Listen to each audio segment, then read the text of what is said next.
1999 The Podcast is a production of the Cage Club Podcast Network. For more podcasts on movies, comics, and all things pop culture, head to cageclub.me. To contact us with questions, comments, or just to say hi, send us an email at 1999@cageclub.me. You can find me on Twitter at probablyrealjb and Joey at Soulpot. And you can follow the show on Twitter at 1999 The Podcast. To support the show, please subscribe, rate, and review wherever you listen to podcasts. The show is written, produced, and edited by us.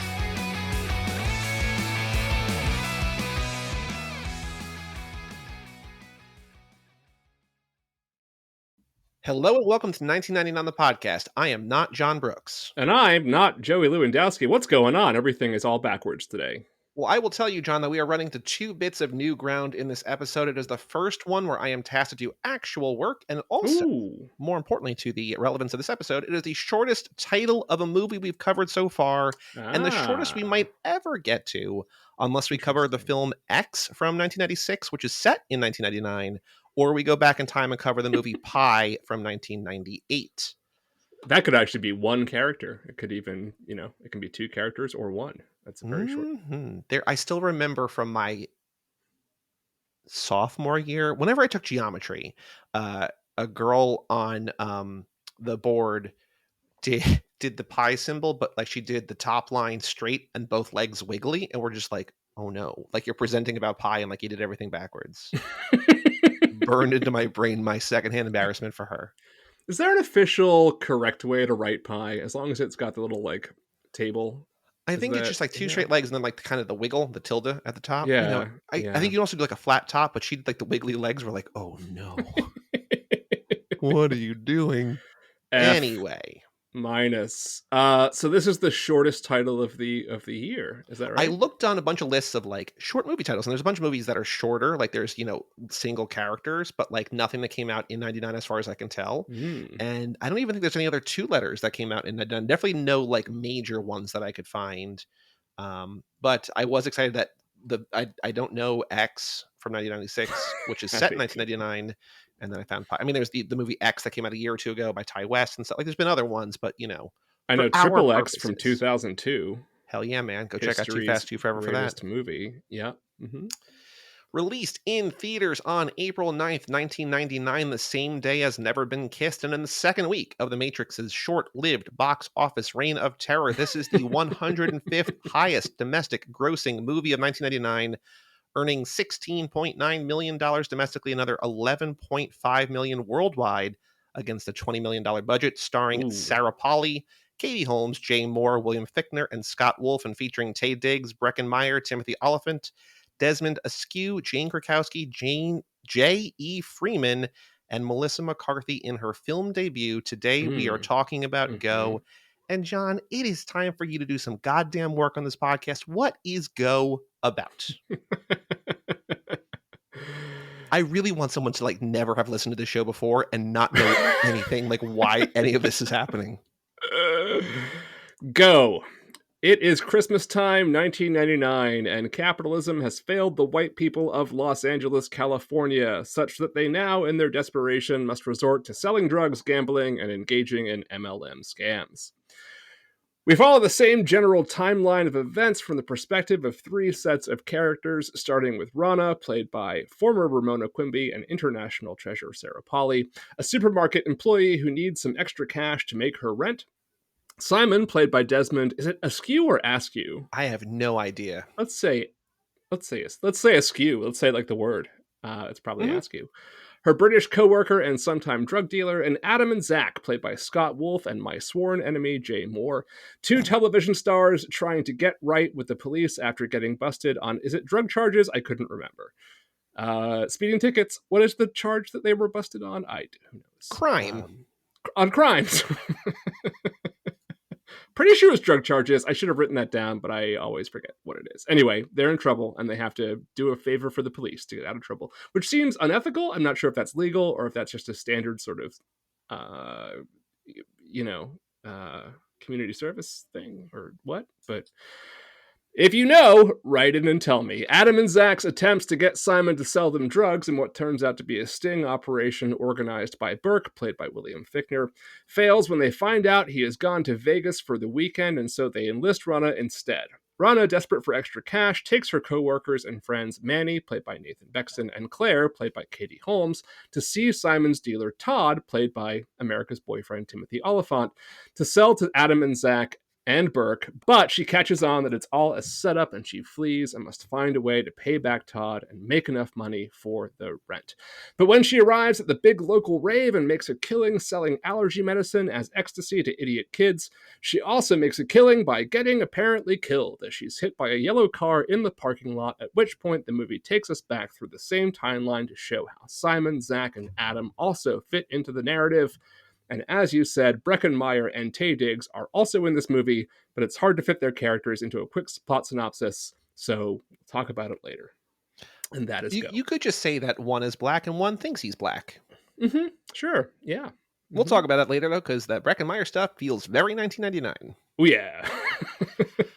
So while Go barely earned back its budget and never exceeded sixth place in any weekend it played in theaters, critics largely loved it and has gone on to become a cult classic, even receiving the Simpsons treatment and serving as the basis for the season 12 episode Trilogy of Error. It has a 91% on Rotten Tomatoes and a 72 on Metacritic, with a 78% audience score on Rotten Tomatoes and a B cinema score.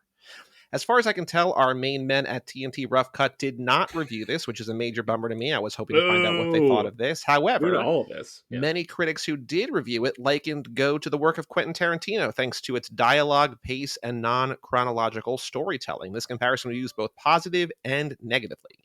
Roger Ebert gave it 3 stars, called it, quote, a clever black comedy that takes place entirely in Tarantino land, and he went on to specifically praise Sarah Polley's performance.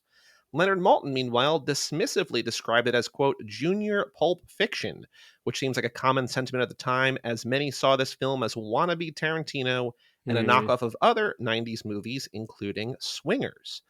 The Swingers comparison makes a lot of sense, as it was also directed by Doug Liman, now maybe best known as one of Tom Cruise's 2 main collaborators, but then best known as the guy who directed Swingers 3 years earlier.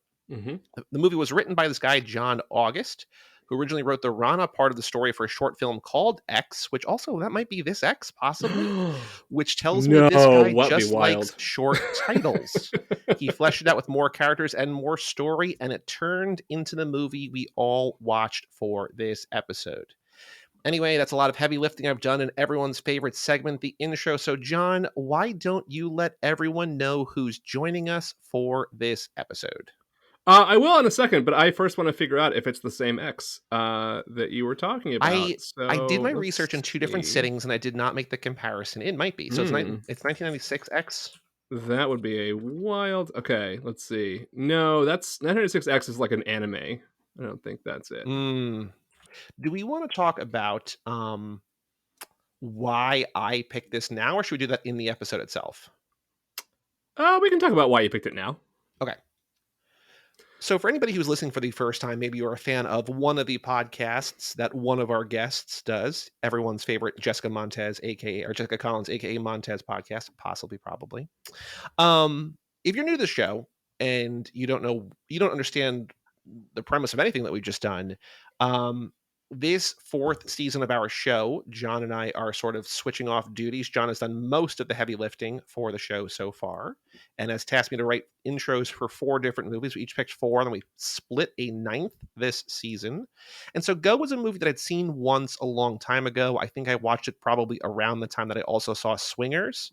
I think it was sort of introduced to me as a semi-quasi sequel to Swingers, even though it's not really. It's just like, it's Doug Liman. It's also, LA. It's whatever. But this is one that, like, of all the movies, I feel like this kind of fit into the vibe and the feel of last season, where it's like not the year's best movies, but one that is a cult classic and one that I feel I was really looking forward to seeing again, because I remembered very, very little of it other than Sarah Polley and not Quentin Tarantino, Timothy Oliphant being in it. So this is one that I was, it's not one that I've had like a long history with, or one that I have, always loved or never seen and wanted to see. It was just one that I thought would be fun to rewatch. And I thought, it's a movie that I think, as I mentioned in my research, or found in my research, people have sort of come to love again, or love for the first time, or still Mhm. love, or whatever. And I think, like Jawbreaker, Drop Dead Gorgeous, it's like maybe misunderstood at the time, maybe seen as one thing, but then like later reevaluated to be something else. And so I thought, what better way to figure out if they're right, if I'm still interested in the movie or whatever, than to watch it for the show. Yeah, and I'm glad you did, because there's a couple things, having rewatched it for the first time in a number of years. I don't remember the last time I saw it, honestly.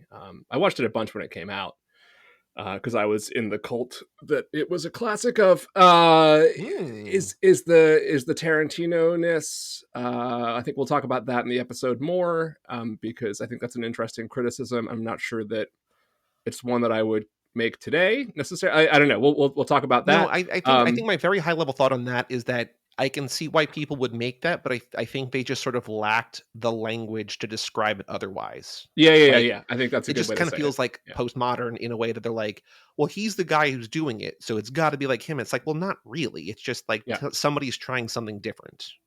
And the other really interesting part about this for the time is the like really interesting snapshot of all of these actors into like where they were in their career. When you Hmm. think about the context of what else they were doing at the time, I think it's pretty cool. I did not do that research. I should have done that research, but I'm glad that you have the context for that. Yeah. We live in the future now, so we know what happened to their careers. But we'll talk about that later in the episode too. All right, so our guests today, we got two. We are going to be joined by our old friend of the network, the aforementioned Jess Montez Collins, and our special guest today is the co-host of the You Are Good podcast, Alex Steed. Cool. Well, we'll be right back after a word from this song.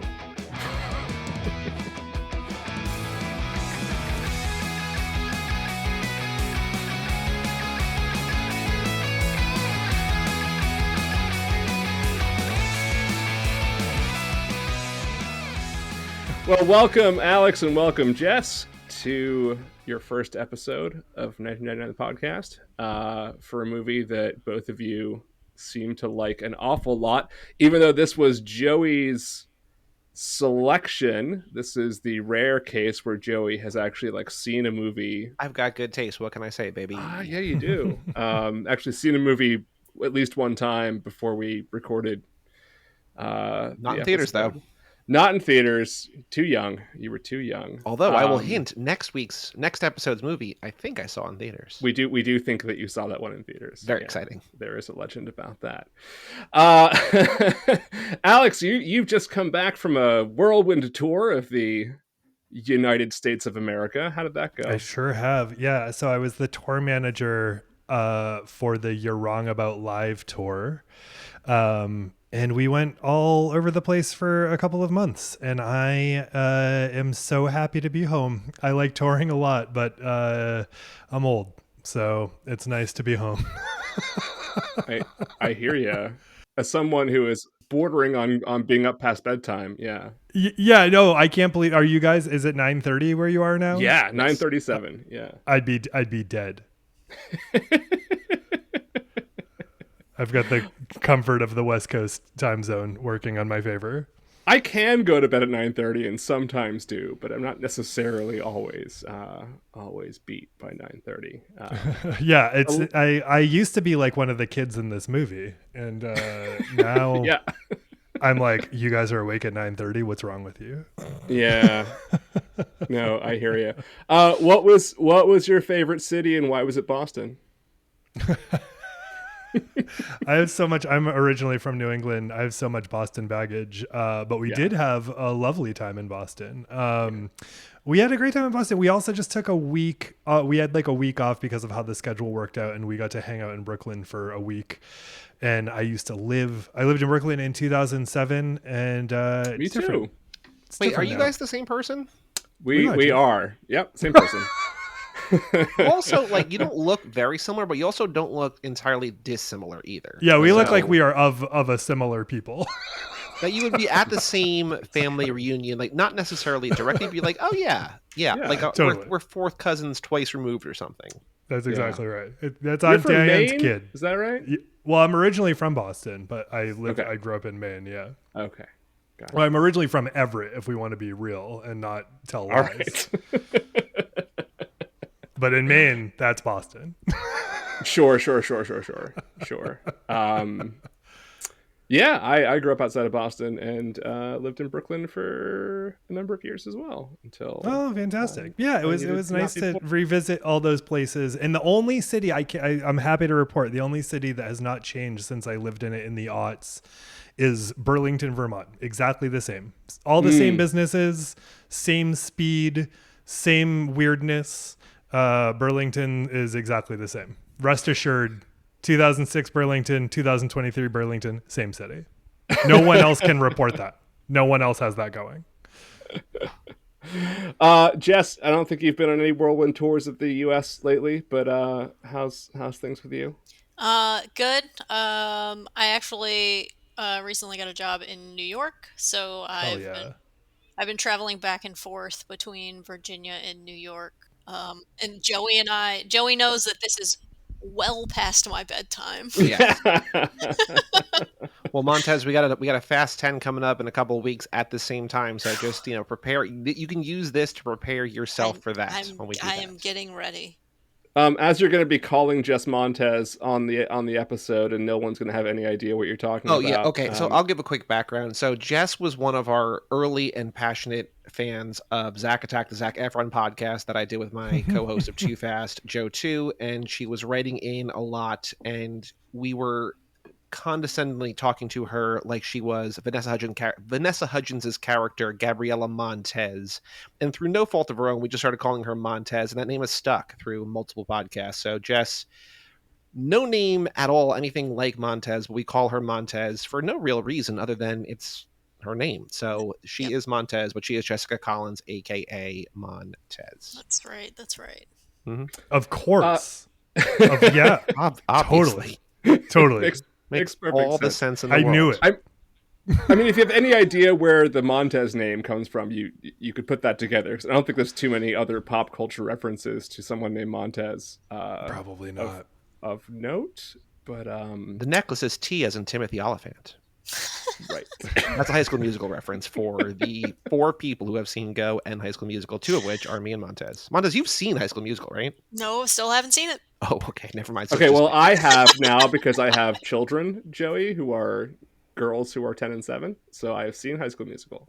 Congratulations. And I now get some of the jokes. I was like, oh, Montez. That's what that's from. First time I watched it. Well, now you got to watch Sharpay's Fabulous Adventure, which is the Sharpay Evans spinoff, where she travels to New York City just like Montez. Our Montez, not that Montez. Wow.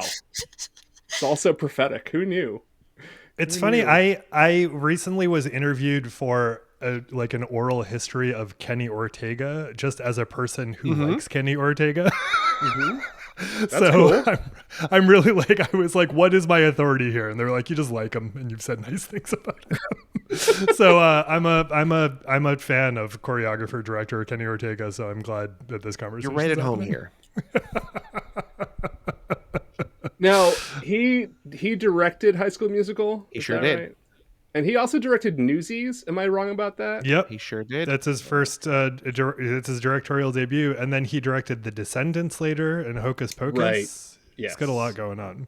Yes. He's the choreographer to Dirty Dancing and just Michael Jackson generally. Oh, wow. Yeah. I did not know the Dirty Dancing thing. Kenny does a lot. I guess so. I knew him because my kids are also obsessed with The Descendants and just sort of poking around IMDb. And then we were watching Newsies a couple weeks ago, and I was like, "Oh, interesting. That guy's been around and done some things." And he sure has. Wow. Cool. So that's off topic and interesting. Let's talk about Go. Joey, you talked a little bit in the intro about why you wanted to do this movie. Yeah. So talk to me about when you saw it the first time, what your reaction was, why it stuck with you, why you wanted to cover it. So I saw Swingers for the first time in college, and I really liked that a lot. I've still only seen that the one time, and I think sort of shortly thereafter, I think I not have that in common. I've seen that 1,000 I know. times. Well, you're old and you've seen a lot of movies that I've only seen once a whole lot of times. Yeah, like that's the difference. That's why this podcast kind of works. It's like I've seen new movies, you've seen old movies. Together the tween something. And then I think probably shortly after I saw Swingers, someone was like, "You should also see Go," because it's like kind of a sequel. And I watched them just like, this is nothing like Swingers. And I think having that sort of seed in my mind of like, these are the same, like it's not. And I just kind of forgot about it. But I know that this was one that was sort of beloved by a lot of people. It also, I did not remember, falls into my favorite subgenre of movie, which is Christmas movie not about Christmas. So I can kind of add this to the rotation there.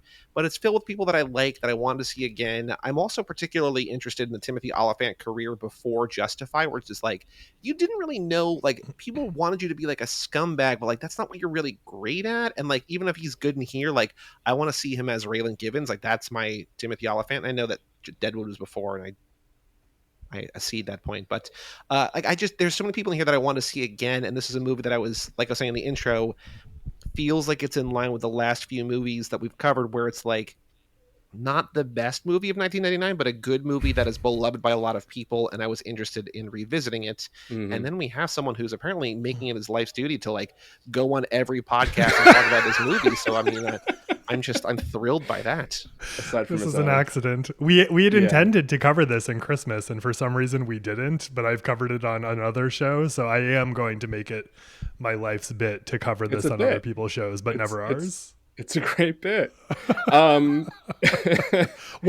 curious, Joey. I'm sorry you said something that piqued my interest, which is, what would you consider to be a handful of the best movies from '99 that you've covered so far? Well, so we've, my favorites are like The Matrix and Office Space and Fight Club, like things that boys like in that time period.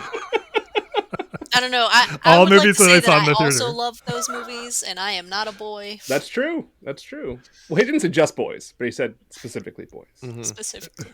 But noted, Jess. Noted. No, but I mean, like, there's a lot of movies. Like, I like a lot of different kinds of movies, but I think, the first two seasons of the show, Alex, we covered like the most important, quote unquote, the most important, the biggest, whatever. And like, not all those movies were good.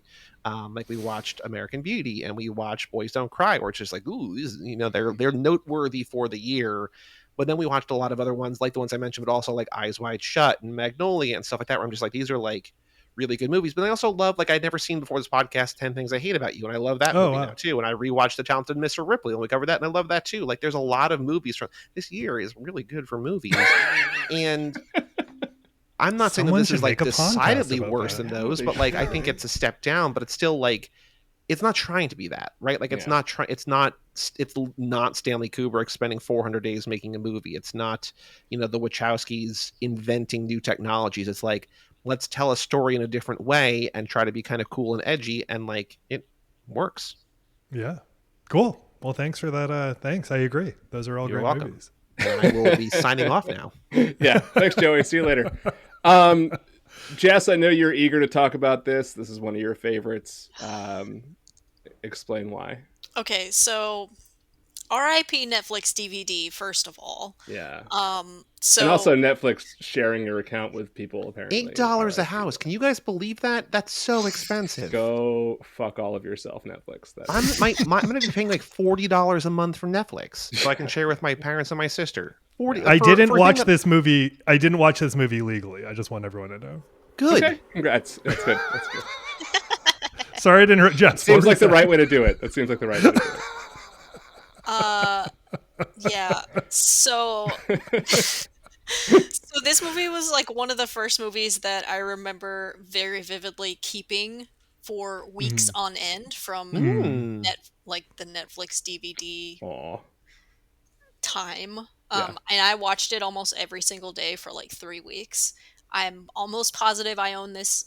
I know for a fact I own this on VHS. I potentially might also own this on DVD somewhere. And when I started this movie up again today, after not watching it for years and years, I can still quote the whole thing. What's your favorite line? So I say this all the time, and I say it to my husband. So I am like 50% Hispanic, and my children are like powder white, and I always say if they were any less Hispanic, they would be clear. That's a good line. Yeah, that's a favorite. Yeah, so I say that quite often, and no one ever gets the reference. Oh my god. Were you ever a raver, Jess? Yes, but like Really? not in like a cool way. Oh, okay, Yeah. that Like makes more in sense. like a Lynchburg raver way. Sure. Like Wednesday nights was like teen night at our local dance hall that was called Cattle Annie's, of all things. Wow. And on Wednesdays they played like ravey dance music, and I would show up in my faux fur purple zebra pants and Doc Martens and just have a ball. I like that is so similar kind of in name to, what is it? Is it Merry Xmas, the party that they go to? Yes. Like it just, Yes. It's needlessly forcing a woman's name into a thing for no real reason. So Montez, you're basically in Go. I am basically in this movie. It's funny because like by the time, so like I know that they're in LA, which gives them like a little bit of credibility, and there was like stuff happening in LA by way of raves that was happening, but like this rave that they go to is kind of like the outer city raves that were happening throughout the United States at this point, which are exactly as Jess describes, which is that it's like there was a club, they played rave music. Like, what were they, like the DJs that were like traveling across the country? Probably not, but like there was a big moment for a couple of years where there was just like a club that was willing, and they would play like just sort of pan rave music, and kids would go and make absolutely fucking bananas decisions. That's all true. Yeah. Which is great. It was a great time. I was watching this movie, and every bad decision they made, I was like, yeah, I would have done that. Yeah. Including buying Claritin or whatever and pretending it's ecstasy. For sure. Which is, yeah. And then bragging about how it's the best ecstasy you could possibly Oh my God. have, right? Somebody was saying you have some really great stuff. Show me your tits. Yeah. Sarah Polly. Okay. God damn. The best. That's such a great delivery. All right, Alex. I know this. Obviously, this is the movie that you love so much you refuse to talk about on your own show. Tell us your emotional journey with Go. I think so. I grew up. I turned 40 this year, and so my early teens. Thank you so much. Happy birthday, happy birthday to y'all, because I'm sure you all turned an age this year too. Not yet, but I will. Not yet. Yeah, I'm 3 months. I will. Yeah. And when that happens, you remember I was Thank you first. so much. Happy birthday. Okay.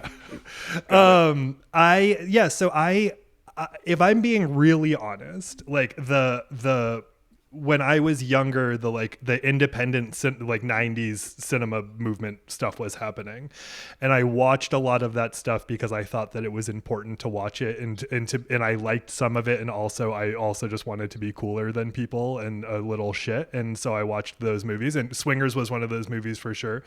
But also, I think if I'm being really honest, like a movie like this that was like taking pieces from what was working in independent cinema and taking pieces from certainly just the atmosphere of a Quentin Tarantino that was going through the air at that time, and making it a little dumber was really important for me as a teenager, because like all of those other movies were really great, but they didn't have like things that felt like they resonated with my experience. And I think the closest movie that like did this sort of stuff that also had stuff that resonated in my experience but was like kind of repulsive was Kids. And then but this movie is like Kids, but it's like, hey, we're not going to be an all-out assault on your senses the entire time. We're actually going to have a little bit of fun. And so that really spoke to me. Like I liked movies like I liked like queer independent cinema from like 1994, but it was a fucking depressing. And then I really enjoyed a movie that came out that like had all of those pieces, but also like was like, joyful. Yeah, that's interesting. So one of the did you like Greg Araki's movies? Because like one of the loved. Yeah, so his main guy, James Duvall. James Duvall, appears in this, and I was like, oh, that's kind of interesting. It's sort of closing a Greg Araki, or like almost like a Greg Araki, homage in this movie, which I thought was there's a pastiche that's happening here where there's like a bunch of different pieces of stuff that was really working from this time. Yep. And I'm not, none of which is to say that like to take away from like a lot of the wins of this movie, like Doug Liman did direct Swingers, like was part of that movement. Also, like there's a bunch of oral history. There's at least 2 oral histories of this movie, a bunch too, of the creation of this movie, and it sounds like, this is the movie he enjoyed making the most, because it seemed like he got to like just sort of do, it was still like very much indie cinema in a lot of ways compared to like movies that have like large budgets. But yeah, it's smart and it's clever and it's really, really fun. It's extremely rewatchable, but like, it's not the smartest movie in the room. And I think that that's like what helps make it successful in a lot of ways. And there's also something like, so when Jess, you were talking about how you had it for longer than you should have and kept watching it day after day after day. This is one of those movies I kind of appreciated more this time around as like one that I like to hang out with the characters. Yeah. I think, well, like a movie like Singles, where I'm just like kind of sad the characters are gone when it's over. And like, I almost wanted a sequel to go just because I want more from these characters, and just sort of feels like there's a lot more to mine there. But that's also sort of like what's kind of wonderful about it, is that, it is just sort of like hanging out with friends who are very like, sort of reliable comfort food for a couple hours. And I don't know, we say this a lot in this podcast, but like, I don't really get those movies anymore. Like they don't seem to really be made. And that seemed like a very kind of 90s kind of aesthetic as well. I think they do. I think they still make, I mean, I will defend modern movies to a certain extent. Like I watch so many of them, but I think like you have to work harder to find them. I think that they were more readily prevalent back in the 90s. I think there was like just like a different mentality in terms of making movies, but I think they're still making movies. Like they're still making hangout movies. It's just that like there are way more of them here and now. Yeah. As in 1999, not now, but then. Yeah. I just saw a trailer for Theater Camp, and I'm older than a lot of the characters, but like I have a feeling that movie is going to be filled with people I'd like to hang out with. So there's a bright spot out there. And I don't mean, I know that this isn't a point that we're sort of jumping on, but like Booksmart, I felt like was like a bunch of kids that at that time I would have liked to hang out with. So I'm glad that they're out there, but I agree. I do feel like there was a time when like a lot of movies came out where I was like, I want to be with these people, but I don't know if that had to do with my age at the time too. No, I think there's something to be said just about like authentic characters, like whether they're like dirt bags or just good sweet kids or whatever. Like there's something to like finding characters who feel real, and whether that's Booksmart or like a movie like Never Going Back, which I absolutely love. I mean, they're 2 dirtbag girls that are just like, I don't really want to hang out with them, but like I like hanging out with them like in a movie, you know what I mean? Or like everybody wants them. Like there's lots of movies that come out in the last like 5 years that I think are like Everybody Wants Them. I think is like the most rewatchable movie I've ever seen. Like there's just so many movies that I think, and I think that's what works about here. Like there are very few movies that are willing to show 3 sort of degenerate grocery store employees doing whippets behind the cooler, right? Like it's just like, we're gonna hang out here and just like play a game that we're not gonna explain the rules. Like you're gonna pick up on the rules of the game pretty quickly, but like it just feels like you're just one of the gang, right? You're just hanging out, you're just watching this movie with them, or you're a part of the movie with them, or whatever. And the thing that I've learned from doing our show, from doing You Are Good, and watching all of these movies with like more attention than I typically would have if I was just watching it for entertainment, you'd be surprised and I'm sure you guys have picked up the same, but like you'd be surprised at how many movies are just a pile of vignettes. Like how many movies are just a bunch of things, and then the only linear thing is that they were all side by side. And this movie actually has it does. I mean, it's playing with the Tarantino, and I know that Tarantino's not the first person to do this, but Tarantino's the person who helped like popularize the like out of sync sort of storyline. But like as a result of pursuing that, it actually does have a series of storylines that intertwine, which is like refreshing after you've noticed that almost half of every movie you've ever watched is just a series of small stories squashed together. we talked about that a little bit in the intro, that like both critics who liked this movie and didn't like this movie compared to Tarantino, compared to Pulp Fiction. Like they were both like, oh, it's like a good thing or it's a bad thing or whatever. Yeah. And we were saying briefly in the intro, and I wanted to touch on it more here, is that like I think we just kind of lacked the description and the words to like describe what they were doing. Like it just kind of feels postmodern. It feels like a different take on storytelling that, like you're saying, like Tarantino didn't invent this. He just did it really well. And people are like, oh, Doug Liman and John August are doing the Tarantino thing. It's like, not really. They're just telling a story in a different way. And I think it works really well here. And like the fact that like it kind of starts and ends in a diner, maybe, a little Pulp Fiction-y, whatever. But I think it's just like, why do stories have to be told in a linear fashion? Like, why can't we just jump around, and like, why can't we like, reflect back on a scene that we've already seen from a different perspective and see like a little bit before and after? Like, I think it's just kind of a cool way to do it. And I think this movie does it pretty well. Right. I think the biggest overlap piece I might have with Tarantino is like the bookends of the diner for sure. And then you get that thing where, and the first scene at the beginning being at the end, like, right. Yeah, exactly. But yeah. And to your point, but I think that's such a great point, Joey, is that we don't, like as a movie going public, we're not necessarily like cinema heads. And so we don't have like the terminology for these things. And so, the person who just made a lot of money doing that same tactic is the one you're going to associate it with for 10 years. It is weird that Katie Holmes has a wall that says bad motherfucker on it though. Like that's a little bit, I think that's a little on the nose, but also I appreciate the reference. There is a 237 reference in this, so there are these fun little nods. Yeah, like the house, the Bill Fichtner's house is number 237. Okay. So yeah, it's got its own like little nerdy nods, which is nice. I think that like watching it again, I get that there was a kind of a John, did you see this in theaters? Like, what's your initial history with this? I don't remember if I did. I definitely. I mean, I saw it. I owned it on DVD like pretty much as soon as it came out. I can't remember if I saw it in theaters. Okay. I don't remember. I don't think that I did, but I definitely saw it that year. And a lot of times because I like Jess was a rewatcher and evangelist for other people as well.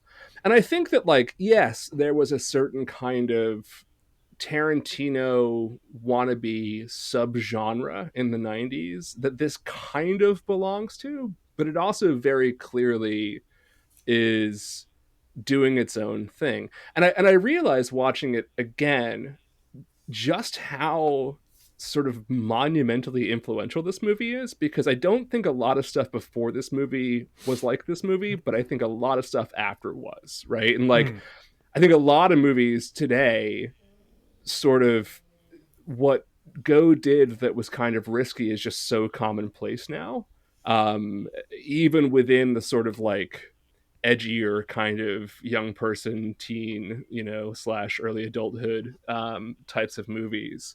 And it really like it's incredibly of its time, but it also seems very sort of like, I don't know, paradigm shifting in a weird way, kind of looking back on it now. Literally the only thing you'd have to change for this to be modern is the style of music. Like that's... And Breckenmeyer. But yes. In Breckenmeyer, totally. You'd have to get a couple middle parts out of the way, but then you're good. Yeah. Jess, can you talk about like what specifically about this like you gravitated towards? Are there characters you identify with, or like what made you kind of fall in love with it, do you think? So I think what made me really fall in love with this movie back in the day, and I can't remember when I first watched it. It was probably very similar to when it first came out. But I think it was the fact that I thought the dialogue was really funny and witty and very quick and snappy. Not something that I had relatively seen before. I've always watched a lot of movies. I've always seen a lot of things. And this was very different from anything that I had seen before. So I just kept watching it because I just wanted to ingest everything that was in the movie. And as I've already mentioned, I have a one-liner that I have continuously said throughout my life since this movie came out. So yeah, I mean, even watching it again today, I was still laughing, and like I still remember, like, again, I remembered this entire movie watching it again today, and I don't know, I just think it's fun. It is fun. I also, like, one of the things that I keep forgetting about this movie is that it's so bizarrely good-natured. Like, you think it's going dark places for a long time, and then it just absolutely makes a U-turn, and you're like, oh my god. Like, everybody just sort of, winds up being buddies, and everything kind of works out great. And it's weird almost how not dark. Like, it plays with being a dark comedy. I think even Joey, you said in one of the reviews, someone calls it a dark comedy, and I'm like, it flirts with darkness, but then it just gets very light and kind of absurd. But I also find that so delightful that everybody just sort of, like, walks away from this thing kind of a little bit better off than they were, aside from Simon, who gets shot in the arm. But, like, to that point, it's probably the most upbeat someone is ever willing to get shot in the arm in a movie, right? He's like, no, man, I deserve it. Like, let's just do it. Like, although I feel like the way that they were like, we don't see it actually happen. Like, I feel like, I don't know much about guns. I feel like that short range would, like, destroy his arm. Like, it would vaporize his arm. Like, with that caliber of gun, it would. But it's fine. We don't need to think about that. But yeah, he's it ends fun for some reason. But yeah, it would ruin his arm.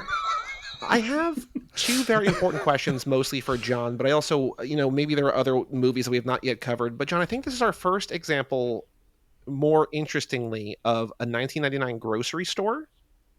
Oh yeah. Well, except for Run Lola Run, but that was more of a 1998 grocery store. Do you guys know the story of the grocery store in this movie? No, I don't think I do. They found they found this store, and they're like, this is perfect. Like, this is the store we need for the movie. And they paid them a location fee, and the store took the location fee and renovated the store, like gave it like a new paint job and stuff. And they're like, no.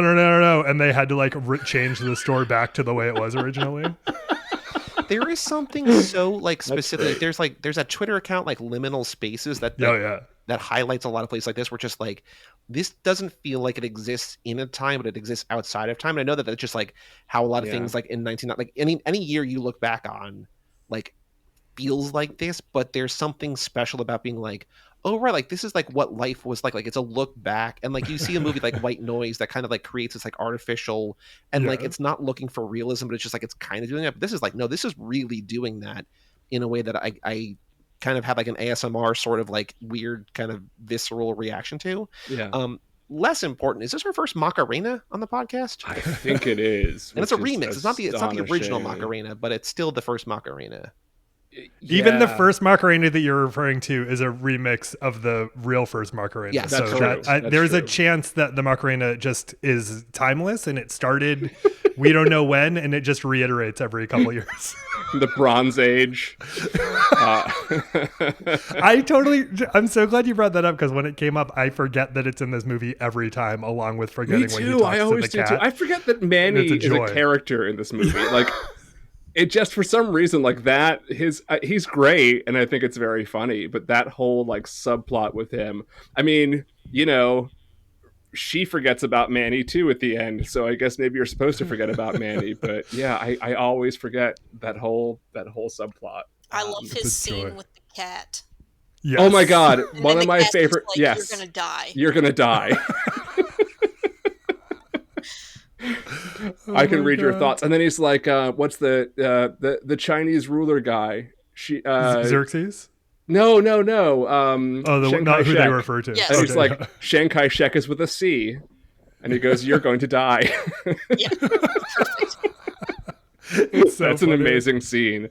It's a complete throwaway joke, but it's sort of perfectly woven in. And that is kind of, I will say, is kind of Tarantino Pulp Fiction-esque. I think the only other like kind of influence at this time that I think that this maybe doesn't pull from, or it was just in the air, is like, there are certainly like Tarantino like quirks, and again, to Joey's point, they could just be like what was happening and people needed to identify them as sort of personify them, but so much of the dialogue feels like Kevin Smith to me more than anything else, where it's like the mundane shit that people talk about while they're working. Fortunately, it's like 7 notches less stylized in a very annoying way than Kevin Smith does. And I love Kevin Smith, but sometimes you're just like, this is not a real, this is over the top. But in this feels like, to me, I think like what the reasons why it landed at that time is I was like, oh, it was like that other guy's movies, but like not forced. Like,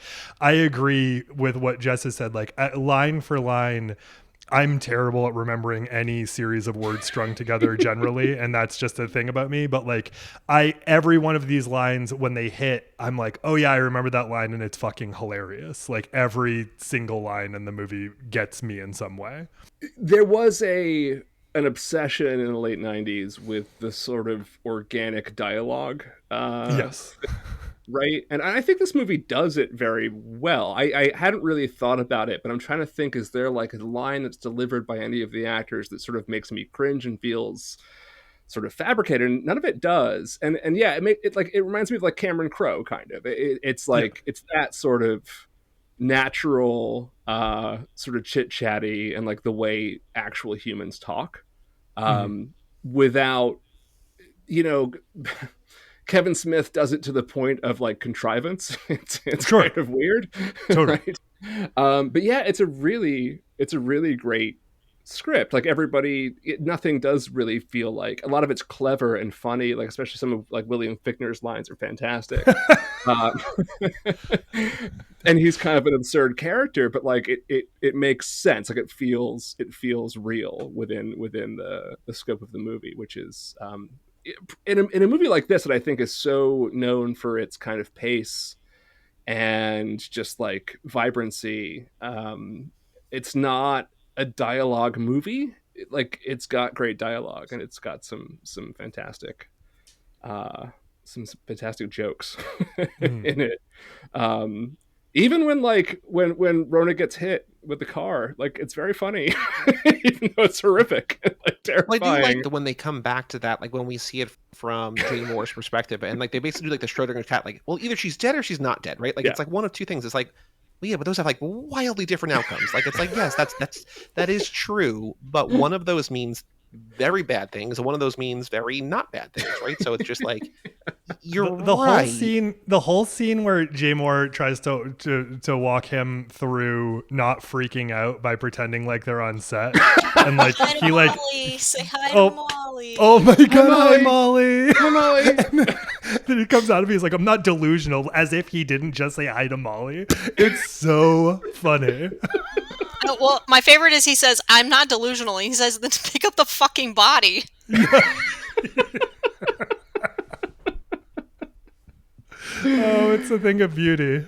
We should talk about this because I also alluded to this with Joey in the intro. I'm so fascinated looking at this now and thinking about this cast. And a lot of like, now that we live in the future, sort of like where this cast is, where they were there then, and like where they were before. When you look at the main cast here, Sarah Polley, Katie Holmes, Timothy Oliphant, Jay Moore, Scott Wolf, etc., right? Even like Jane Krakowski. You have people who are, I think, in very similar sort of like places in terms of career trajectory, like where they are, right? So Katie Holmes is like 1 year into Dawson's Creek. Scott Wolf is like towards the end of Party of Five. Jay Moore is like just getting started in SNL at this point. Sarah Polley's just done The Sweet Hereafter, so she's moved on from like Ramona and Avonlea to The Sweet Hereafter to this. And you have all these, and like Timothy Oliphant has not become America's Boyfriend yet, and like he's like just been in Sex and the City, like that's what he's got in one episode as a loser. right and he's basically taking this role as a loser, and it's so interesting to sort of see what happened to all of them, right? This is like really pretty close to when Nicole Kidman and Tom Cruise broke up, and then Katie Holmes becomes something else, and like it's so wild. I think all of them are great and they work really, really well as a cast, but it's inconceivable to imagine all these people in the same movie now. It's just like what planet is that? You see, like that's I think, not to brag, but I think that's like what's interesting about like the dynamic we have on this podcast, because like to me, a lot of these people are like kind of has-beens. Like I didn't grow up with like Sarah Polley just won an Oscar. I'm not saying Sarah Polley. I love Sarah Polley. I just mentioned her in the last episode. I just you were saying Jay Moore specifically. yeah, that's well, fine. They're selling Confederated products, guys. I mean, yeah. Come on. Yeah, it's not Amway. These are Confederated products. No, but I think like I don't remember we record. I want to reestablish that Stories We Tell might be my favorite documentary. I love Sarah Polley. That I love her. So I'm not saying her, but I'm just saying that like these are a lot of people that were maybe hot at the time, but like Taye Diggs, okay, Breckenmeyer, okay, William Fichtner, okay, Scott Wolf, okay. Like it's just like there's a bunch of people that just like, if you are a child of the 90s, of age in the 90s, you'd be like, holy shit, they got them all. And to me, who like didn't know about these people until like way after, just like, yeah, okay, like it's a paycheck for a lot of these people. Like it's more interesting to me when like Jane Krakowski pops up at the end, like on the rise to stardom, or Melissa McCarthy opens the door. It's like, oh, you're gonna be huge one day. You know what I mean? It's like it's those kind of things where it's like, that's the interesting thing. But like the stars is like, yeah, they're 90s actors in a 90s movie. Like, what did you expect them to do? I love that. I love that they're 90s actors in a 90s movie. That's on their gravestone. Like, they're not. They're really He was not. a 90s actor in a 90s movie. Rest in peace. These are very specifically like, none of these actors were any casting director saying we got them all. This is just a very like maybe Katie Holmes, her star was obviously on the ascendancy here, but like she's sort of the big name that you have to have attached to the project to get the funding. Sure. Yeah. Well, these are all, I mean, to Joey's point, like these are largely character actors. Like that's like kind of what, what their strengths are. Even, Oliphant is like a heightened character actor. Yes. So these are all like, it's like a potpourri of character actors with gravity from the late 90s. Yeah, and like I don't say that to be condescending to any of these actors. I think this movie is exceptionally well cast and well acted, but I just think that like I don't look at this like, can you believe the stars aligned in such a way that we got all of these actors? It's like, yeah, man.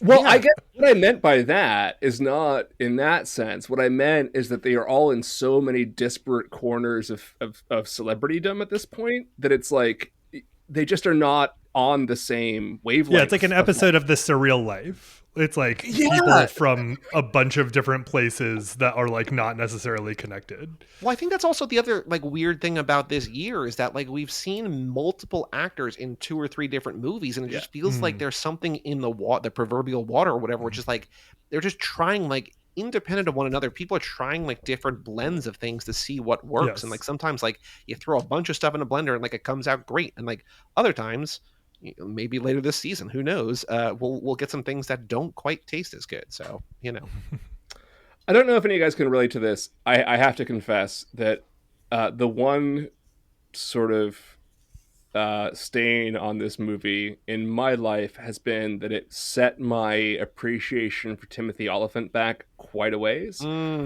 I hated him in this movie, not because of him and not because of his performance, but because I know this subgenre of guy. Yeah, and like I fucking despise this subgenre of guy, and it is so spot on that I couldn't separate Oliphant from that character. I've been attracted to him from the first moment I saw him ever in my life. Like I was like, I am deeply, like unsettlingly attracted to this man for reasons that I still can't identify. I still could not identify. He has an effortlessness that I think is very charming. Totally. His scumbaggery, because like I similarly, like I remember going with a friend. I was 12 years, like I lived an unsupervised life, but I was 12 years old. Every fucking guest on this podcast has lived an unsupervised life. Unsupervised life. Movies at very inappropriate ages. Mm-hmm. If you were seeing movies in the theater in 1999, there's a strong chance you had an unsupervised life. So it was the very end of like your kids should be taken care of. I mean, you should not be taken care of. And then like come the turn of the century, they were like, we should actually fucking pay attention to these kids. Like we should do something. But we all turned out fine. We're fine. We're on podcast. Everything's okay. But we're all medicated. We're fine. I remember going when I was 12 years old with my friend Tessa. I'll call her out by name. Hey, Tessa. And she was a couple years older, and I remember like driving with her from Cornish, Maine, which is rural Maine, to Portland, which was the big city, to go just like hang out at her boyfriend's house, who was this character, at like 3 a.m, while like a bunch of extras from this movie basically were watching a Smashing Pumpkins tour video, and they were just doing random drugs in the other room. It was this guy. It was exactly this guy. Yeah. And this guy was everywhere and still is, I'm sure. We just don't run in the same circles anymore.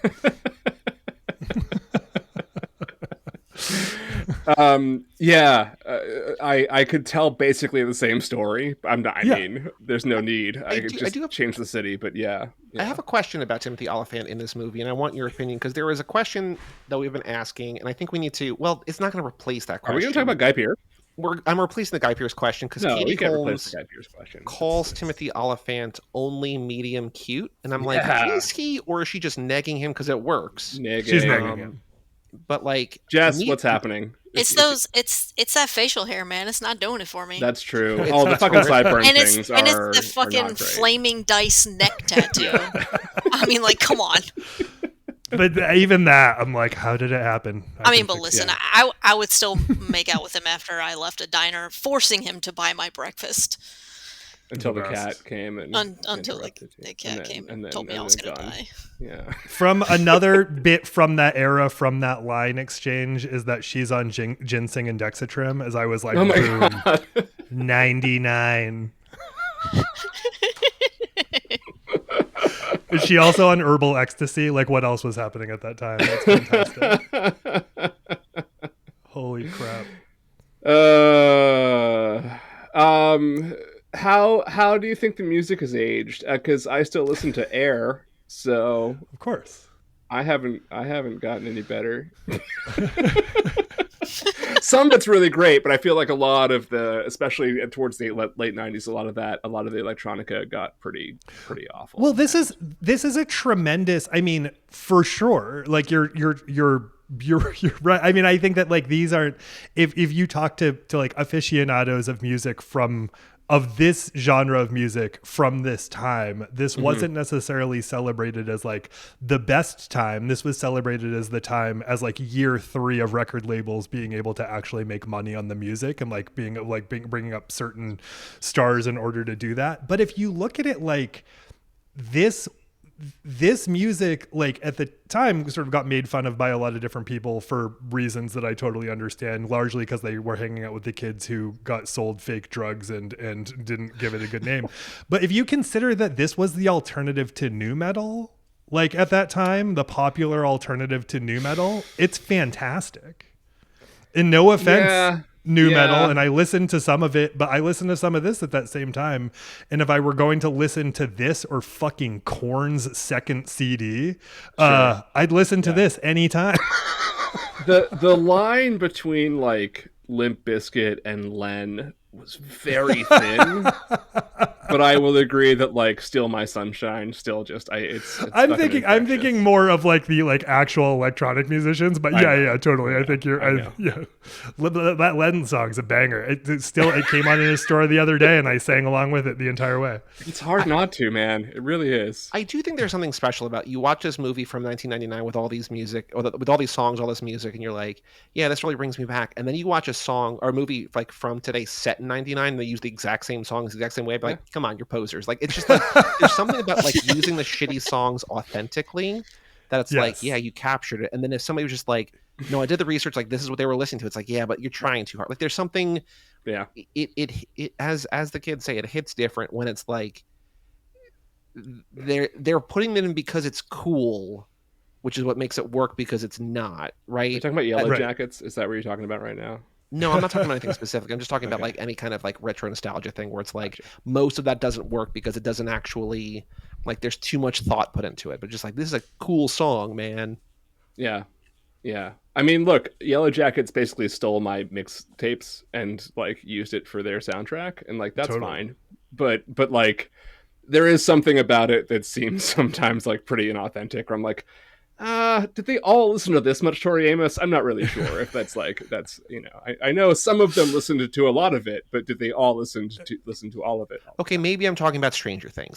You caught me, okay? Oh God, I can't. Like, I've said this on the show before and gotten like straight up like, I'm concerned for your mental health emails. I can't watch Stranger Things. It's so it's such fan service pastiche that to like the point of what you're saying, Joey. And I don't mean to bring you into this. I don't want to get you in trouble. But like there are some things that are so, you know, like my co-host Sarah talks about this a lot, is that like you see a show like this and it's set in 1986 and all the cars are from 1986. Yep. No, they're not. They're from 1975. Right. They're from 1969. They're like a bunch of like old garbage. You know, the only piece of media that I've seen recently that pulled this off well was what's the fucking movie where they go down in the basement and it's like a big woman who's terrifying. Barbarian. Barbarian. Yeah, Barbarian has like that's a brief huge spoiler for Barbarian, by the way. It has sorry. That's the movie where Bruce Willis is dead the whole time. It has Barbarian has a very brief scene that takes place in the 80s, and it feels everything head to toe feels like it's from the time. But like a lot of things, and I lost interest in Yellow Jackets for the same reason. I loved the first season, but I was like, I can't do aesthetic worship. It just drives me nuts. I will say this about Stranger Things, which is what I say to my students, because they're all like, the 80s seems so cool. And I'm like, it seems so chill. And I'm like, it was, I guess, but like, there's a lot of shit happening. I think what I like about Stranger Things is kind of exactly what you're saying. It's not set in the 80s. It's set in the movie version of the 80s. Right, which I think is really Great cool. Point. Like, That's I like the idea that it's very deliberately placing itself in the version of these time periods that the pop media presented as the version of those time periods, right? Which is like maybe too meta for some people, and that's fine. Like I get it, but like I fucking love fan service. I want it to sound well. Like, give me fan service. I'm a fan. I want service. Like, give it to me. I don't. I mean, my issues with Stranger Things go beyond the aesthetic worship, but I have been watching the most recent season since it came out, basically one episode a month. I'm just like, that's about all I can handle. It's just I have literally been watching it for months because I'm just like, I can't bring myself to watch 85 minutes of another episode of like characters I don't care about anymore. I'm so sorry. Jess, where do you fall? Where do you fall on this? Where do you fall on this this potentially very tricky subject? Yeah. I would like to say that everyone is entitled to their own opinion, but also I love Stranger Things. Cool. All right. I'm never in the sort of it's never my agenda to yuck yums. That's the thing that I can never get beyond with it. Yeah. No, I think that's completely reasonable, but like I think it just kind of depends on how you look at it in terms of like what it's trying to do and whether or not you think it succeeds in doing that. I mean, but like I also agree with Joey. The character arcs are kind of just like, I don't necessarily care about them, and honestly, this last season, I wish more people had died. Well, I think comparing it to Go, to bring it back on, because I did a bad thing in like talking about Stranger Things here. No, that's fine. You did a great thing with Stranger Things is that like it had a really cool premise and a really cool idea, and they're like, but what if we all love these characters so much that you saw them go wherever they would naturally go for the next 6 years? And it's like, I don't want that. It's like, what if we could go too? And we're like, where are they all now? And like, they don't have anything to do with each other. It's like, well, we can't get rid of Breckin Meyer, even though no one really likes his character, but we really need to follow where he is. And like, let's see go for. And it's like, why are we still following him? Like, I don't like when things jump the shark and like, they're like, but you love this actor. You love this character. It's like, yeah, but I loved it because he was used in the right way, in a minimal way. I don't need to see where he goes in the next 6 seasons, moving across the country and starting a new life or whatever, or going to Russia and ending up in a gulag or whatever. Like, what are we doing? We'll get back to Go in a second, but I do just want to say that like the most recent season of Stranger Things, which I felt was overall the weakest, though it had a lot of great strengths, is all worth it because of this like 10-minute monologue that Jamie Campbell Bower gives that is like fucking, he deserves an Emmy for that. It's awesome. For Joey, I feel bad for you for having that attitude, because I have the same attitude, and we live in the wrong era. We live in the wrong era because every single show that someone loved in the 90s, someone's like, we should bring it back for streaming, and we should see where these idiots are now. And I don't care. It's the reboot thing. It's also like the people that grew up watching movies like Go are like, well, let's make a new Go now. It's like, well, you can't, like, it was special then for a reason, right? Like, there's the two different sides of this. But I think you're right. It's just like, what was the reboot I just... There's some reboot that came singles. Out, like, don't do that. It's just like, no, what are we doing? So like I get like the whole like it's safer to do an IP, but yes, I know I'm right there with you, Alex. The only one that I want to stand very quickly for it, John, you just put it in a new context for me that's so helpful, where you said about Stranger Things, if you just accept that it's taking place in this like weird universe that is the simulacra of the time, whatever.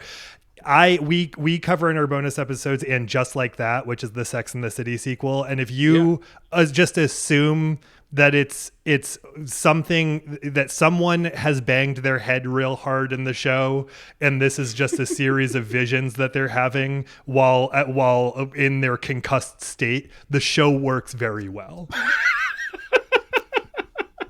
Disclaimer. This is what's happening to Manny while he's in the alleyway. It's okay. This is exactly right. I love it. Yeah, you should like make a bunch of pirated DVDs of it and put a title card in front of every episode that says that. See if anybody notices.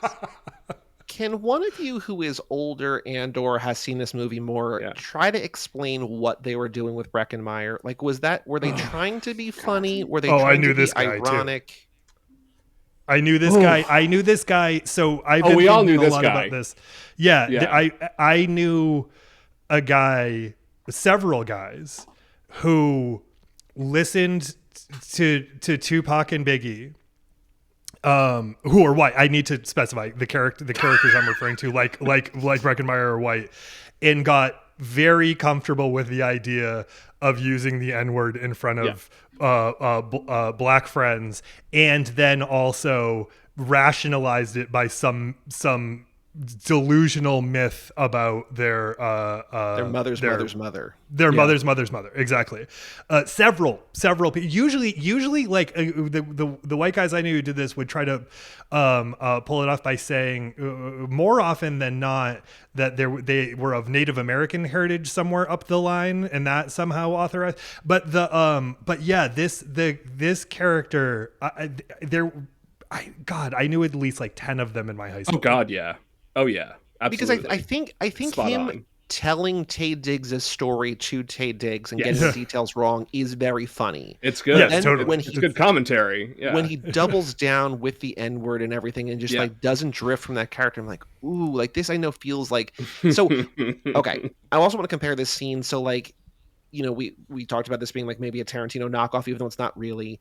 I do think that Tarantino kind of used the whole like leaving a girl as collateral, because like he leaves Mary Elizabeth Winstead as collateral and Death Proof, just like Katie Holmes left. So like he kind of takes from the thing that's taken from him anyway. But there's like the scene where like the first group of women, or maybe it's the second group of women in Death Proof, spoilers for Death Proof, are in the car just like talking about like life and work. And like I know that nobody really writes like very few people can write dialogue as well as Tarantino, but like I would spend so much time in that car, and then in this car I'm like, oh please just let me off. Like just side of the road, I don't care.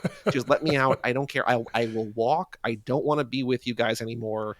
And right, it's only because of Breckenmeyer. Well, and there's and I think there's a secondary piece to that, which is there's no payoff, right? Like we get a glimmer of this guy. Like in Death Proof, you get to know these people enough so that there are stakes, so that when things happen or whatever, like you care one way or another. Do we care that Breckenmeyer gets food poisoning? Like it doesn't matter. Yeah. Like it doesn't like, do we care that this guy that we start off not liking very much because he's in our lives and he's the Seth Green character in Can't Hardly Wait. Or is it Can't Hardly Wait? God, what's the? Yeah, it's Can't Hardly Wait. Yeah. He's like that kind of character. But in that movie, there's stakes and there's an arc. And in this movie, you're like, James Duvall and Breckenmeyer serve no purpose outside of being the rationale for Taye Diggs and what's that other guy's name to get into Simon to get into their situation. Yeah. So I think that's like kind of the weakest link is like you get like the contours of these characters, but you're like, why did I even get that? Nothing happens with them. Yeah, and it's interesting. I mean, Doug Liman didn't write Swingers, obviously, but like both of these movies also are very. I mean, there's stuff that didn't age well at all in both those movies, but in both cases, they are very authentic to the way that like people of that ilk talked. I mean, there's a pretty notable like F slur in Swingers, and but like. That is just how like 20 somethings in 1996 Los Angeles like talk to each other, and it doesn't age well, but it's not made up. It's not there for like shock value. I definitely knew the Breckenmeyer character many times over, like Alex did. I mean, it was not just a trope, like it was a fixture of your life in that era. And I do think like the way that that scene goes down, like there is enough kind of social commentary there. The idea of like literally co-opting Taye Diggs' life, right? Totally, that's funny. Is both funny, but also like, it shows. It's like the movie's kind of showing its hand. Like it knows where it's coming from, and it's not just using him as like, oh, aren't these guys cool and funny? Like, no, they're assholes and like, fuck them. I mean, if you go back and watch the scene again, you can see that everyone else in the car is like really uncomfortable with what's happening. I mean, like they're all like, this fucking guy, like, do we really need to bring him? But then they double down. They're like, well, what if the one black man in this movie was really good at sex? Yeah, right. There's also that. I'm just getting a charger. Pardon me. Oh, no, that's fine. That's fine. I want to talk about standout performances. We've talked about a couple already. The cat, obviously. The cat is great.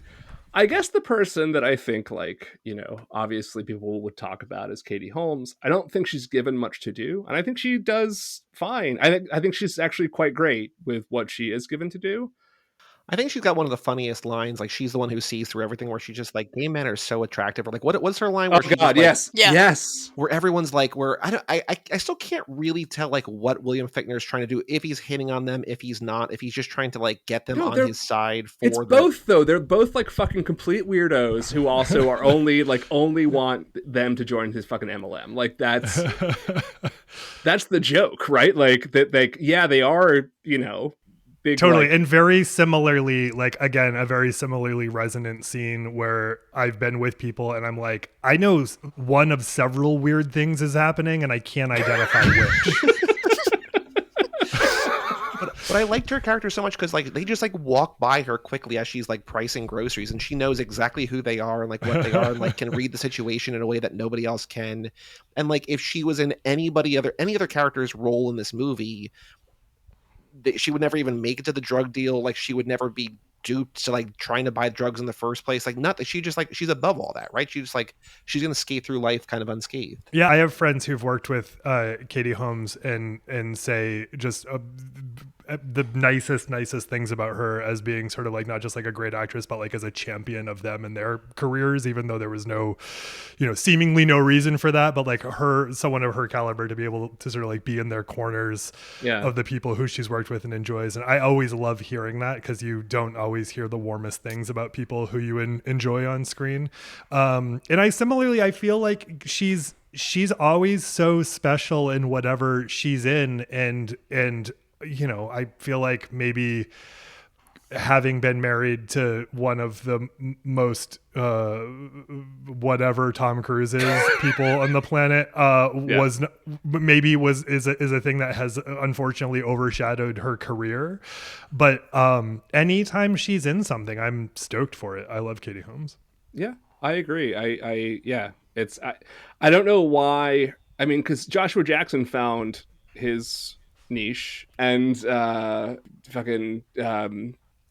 Michelle Williams. Thank you. Sure found it. She sure found hers, and they all sort of And I think you're right. There's something like the Tom Cruise thing that just kind of derailed everything for her, and it is unfortunate because I think she's incredibly charming, and I've like Pieces of April I think is a great performance. Oh, so good. I just think she's real cool, and it's sort of it's one of those things where it's like this was a moment where you could have taken off. I mean, I kind of felt like the same way watching Sarah Polley here, and I think even at the moment I was like, oh cool, is this the time that Sarah Polley is going to be like cast in everything? And then it was this, and then it was like Dawn of the Dead, and then it was like she's like, okay, now I'm going to go direct, and I'm like, okay. So yeah, I was really excited about this movie because I was like, seeing Sarah Polley be sort of cast front and center in something like this was really unexpected. But she's the best. Fucking love her. Totally. I grew up with her as Ramona, so that's. And you were like, "Will you believe they got all these actors in this movie at once?" Ramona. That's all I care about. But anyway, yeah, it's great. I love it. Great movie of the time. Great sort of snapshot of the time, and it holds up incredibly well. Especially if you understand that the Breckenmeyer character is not meant to be someone that you consider cool. It's not a hero. To that point, like this movie, I think gets away with a lot because none of these characters, like Katie Holmes is the most aspirational character. Yes. Where it's just like, just have your shit together. Like just just follow your gut once in your life. Like this is a movie about a bunch of people who are not doing that. And I love that. I find that relatable. I agree. And it's happy. It's got a happy ending. Mm-hmm. It's Christmas. Yeah. It's got the magic of Christmas in it. Any other final thoughts on the movie before we move on to our final questions for our guests? Jess, in the copy that you have, is it in the white and red envelope? So the one that I hoarded from Netflix, it even had like Netflix DVD printed on the Netflix rental printed on the disc. Nice. I love it. That's real. Yeah. Very of a time. Yeah. All right, Joey. Let's should we talk about Guy Pearce now? Is this the Guy Pearce? No more Guy Pearce. Alex, let me ask you about Guy Pearce. Guy Pearce, is he the handsomest ugly person or the ugliest handsome person in the world?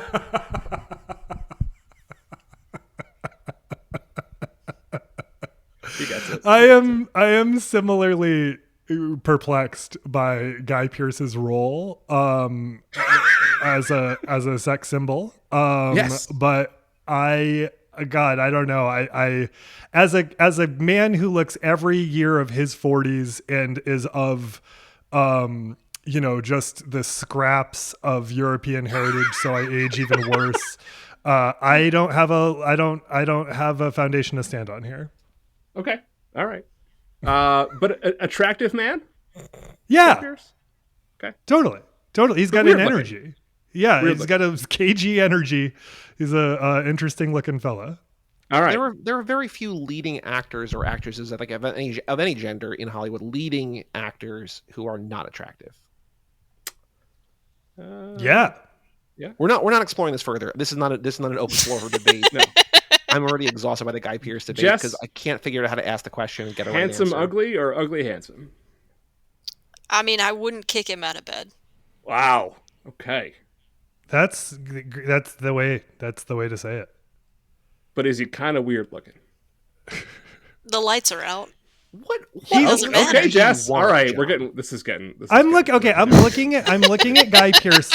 I'm looking at Guy Pearce pictures. Yeah. And I'm remembering all of the things I've seen him in. And not surprisingly, the most attractive, anyone who knows anything about me would not be surprised to find that the most attractive I found him was in The Adventures of Priscilla, Queen of the Desert. But the story, it just tells itself. That's a good one.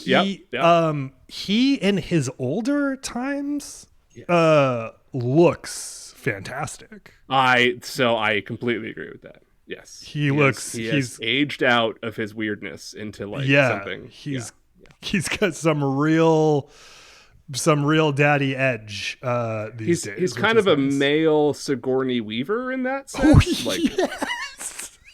You know what I mean? That's so true. Uh-huh. Yeah, totally. That's great. Yeah. All right. Great. That was a good thank you for joining us for our Guy Pearce segment, a new feature of the show. Joey, back to you. All right. Same questions for both of you. So I will ask one of you first, and the other one can, I'll give you two questions. One of you gets it first, the other gets it, whatever. Alex, what is your favorite movie from 1999? I think so. I believe I was just asked this question on another this very specific same question on VHHS. But I would say, God, I don't know. Now looking at the movie, the movie I would have said at the time was my favorite movie is Three Kings. Ooh, okay. That is the movie we got that one. I think that's the first time we've gotten that one. I think so. Interesting. That's the movie I would have said at the time. And now looking back, and I don't mean to cheat and give two answers, but I'm going to because I'm your guest and I can do it. The movie I enjoy the most in retrospect from the time of popular releases is Dick. Dick is a great movie. Great movie. Dick. Can't wait to get to that. Yes. So I just want to make sure I was saying that. Yes. Yeah. No. Love it. Yeah. No. We all agreed. Yep. We're all Great. on team. Love Dick. it. Yep. Great. Yeah, Montez, those are my ones. Montez, 99 favorite. I mean, obviously it's The Matrix. Thank you. The other, That is the right answer. Yes, thank you. The other random movie that I would go and get from my local Blockbuster repeatedly, kind of like I kept Go from Netflix for a long time, was the movie Existenz. Oh shoot! Yeah. When I asked Montez like 6 months ago, "Hey, what movies would you want to be on for this podcast?" She said, "Go, Existenz, and Dogma," which are three very 1999 movies. Yes, very much. Totally. Yes, very much. Yes. I'm so glad you're spreading the gospel of Existenz. It's so great.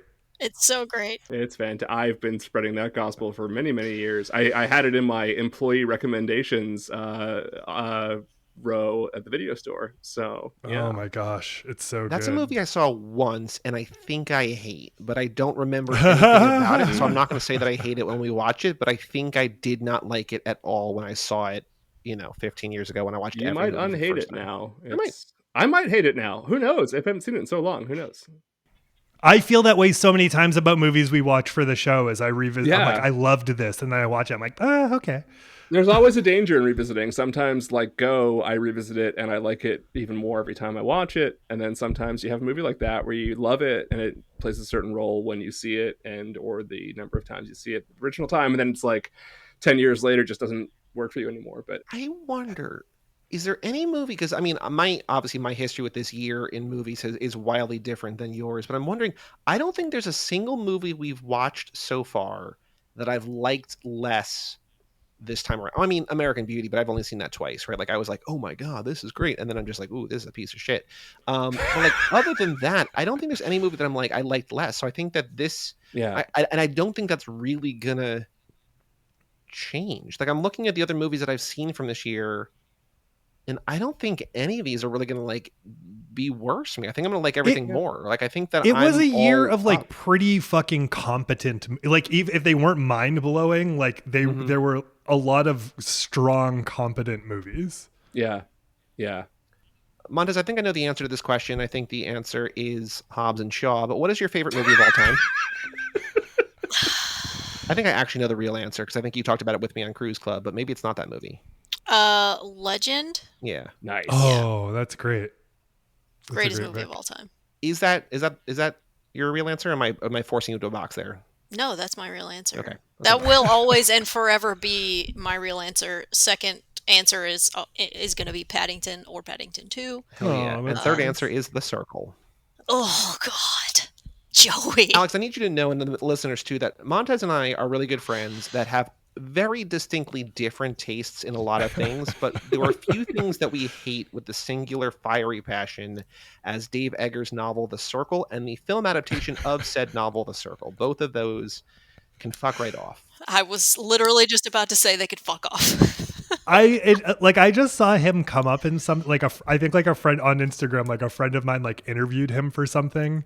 And I was like, I forgot that Dave Eggers was a phenomenon. Like big time. There was I totally forgot everything between A Heartbreaking Work of Staggering Genius and now. I was like, where did that guy go? But I know I probably would feel the same way that you do about this book. I mean, he has I love Sacrament, you shall know our velocity. I also love Your Fathers, Where Are They, and The Prophets, They Live Forever. Those are two really great novels. The Circle is what if technology is bad? It's yeah, obviously it's bad. I don't need a 500-page book explaining ooh, Facebook, maybe they're not doing good things. Oh my God. Oh, okay. Alex, what's your favorite movie of all time? I think I can pretty confidently say it's My Own Private Idaho. Cool. Wow. Interesting. Yeah. Very nice. Like that. It's in the way that Legend, I feel like I like it for the same reason a lot of people like Legend, in that it's a weird fantasy world that just goes in a much different direction. I'm sorry, unicorns are real. Thank you. Yes, I'm with you. I just meant how much dandelion dust there is in that movie. Not a little fantastic. That's a really. Do you have a comfort relationship with My Own Private Idaho? Because that's okay, for sure. Yeah, I don't know. I know that, again, in much different context, I know those boys pretty well, who are portrayed in that movie, in that world, and there's just something, I don't know, there's something about the longing in that movie. There's something about how it looks and feels. There's something about how over the top the weird Shakespearean pieces are. I don't know. I feel about that, again, another sort of comparison of me imagining how people feel about a movie is I feel about that movie the way I think probably a lot of people my age feel about Baz Luhrmann's Romeo and Juliet, but it's queer scumbag Romeo and Juliet, and that's for me.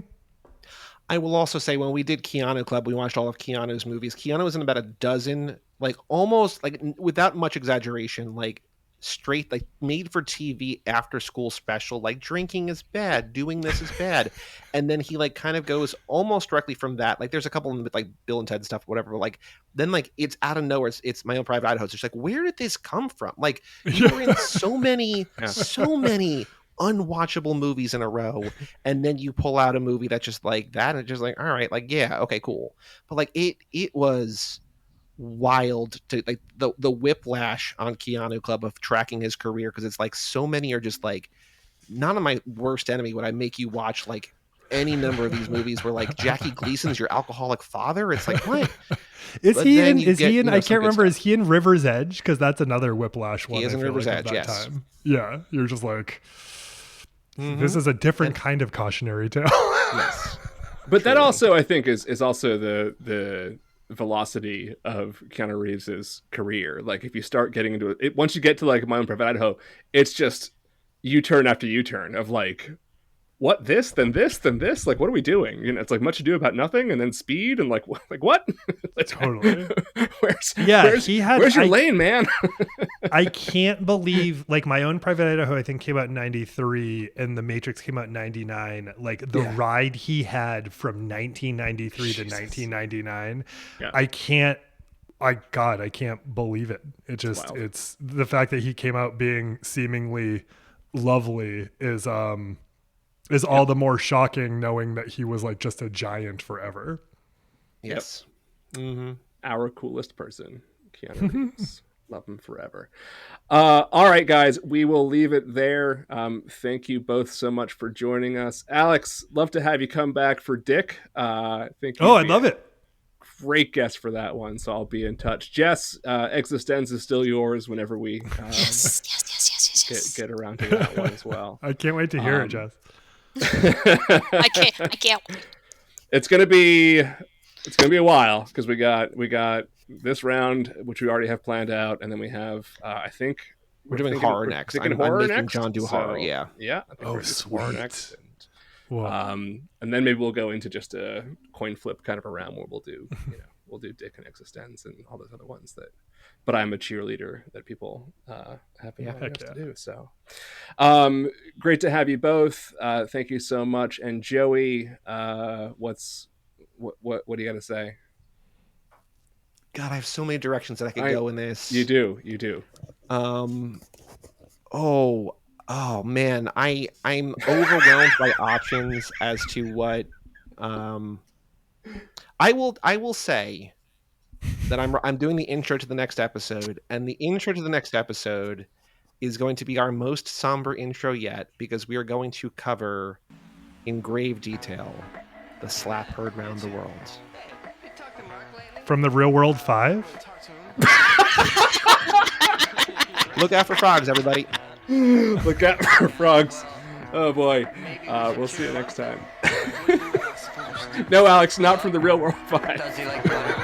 I was lying on the grass of Sunday morning of last week, indulging in my self-defeat.